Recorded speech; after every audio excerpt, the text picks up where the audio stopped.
The question is, how do you encourage people to help you run a startup that is technically focused when you're a non-technical founder? And the context for this for you is that he's wanting to know, number one, how do you incentivize employees to come in who are going to have more technical chops than him? And then how do you explain that as a possible weakness to investors? Yeah, well, I don't think it's a weakness to investors. I think really it is about getting the initial technical talent in, because once you have traction, investor doesn't care who does what in the company for the most part. So I can speak to this.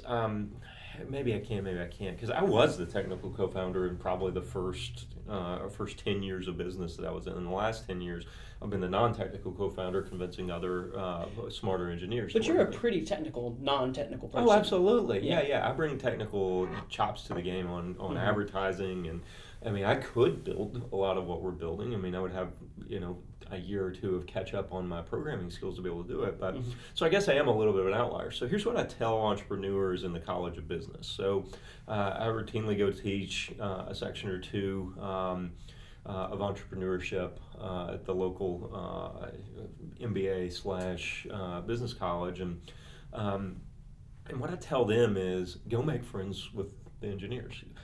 You're a business guy.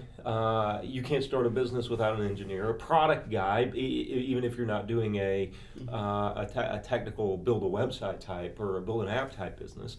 So go over to the engineering school, or if you're building clothes, go to the design school or whatever, and make a friend with the technical co-founder. And in doing that, what you're going to realize is most engineers are not a full stack business person either, meaning they don't know the things you know about profit and loss and all this. At the same time, there's more people that are entrepreneurs than true entrepreneurs. So they think, hey, I'm going to start this startup and it's going to be awesome, and they have no history or no ability to state a clear vision, and of course they're not going to be able to find technical talent. And if that's you, I mean, go learn some of this tech yourself. You dive in and be conversant, be able to have a conversation. Go to Code Academy and learn how to actually code, or some of these things. And I mean, it's easier said than done. I can't tell you, literally it's probably 20 to 1, the number of entrepreneurs that want to be entrepreneurs trying to find engineering talent to the one engineer who's actually good and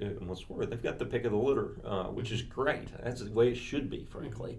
So figure out how to bring something to the table as the non-technical co-founder, or good luck to you. Yeah, and I mean, I think that one thing that's a little ray of hope, but also probably not, is that if you can't sell a technical person to join your startup, you're probably not equipped to sell your company to VCs or people of that nature. I mean, at the end of the day, it comes down to salesmanship. You've got to sell them on the dream. Yeah. Well, the role of a startup CEO is sales, because to get your first, in our case, first 168 customers, what we look at that as a sales job, and that's going to be done by me, you, Blake. It's not a super scalable thing, but that's how you get it done. You have to be a salesman to go get venture capitalists on. You have to be a salesman until you have product and revenue to get your early founding team around you. So if you're not good at that, you're probably not a CEO. And if you're not, you can develop those skills. I was not good at that either, to say the least. I was just a little. But you're a natural storyteller. Well, you say that. I mean, I was more of a geek. I only know you then, So I was this hunchbacked little skinny kid, and now all of a sudden everyone thinks I'm an extrovert and a team builder. But I had to work at that, and.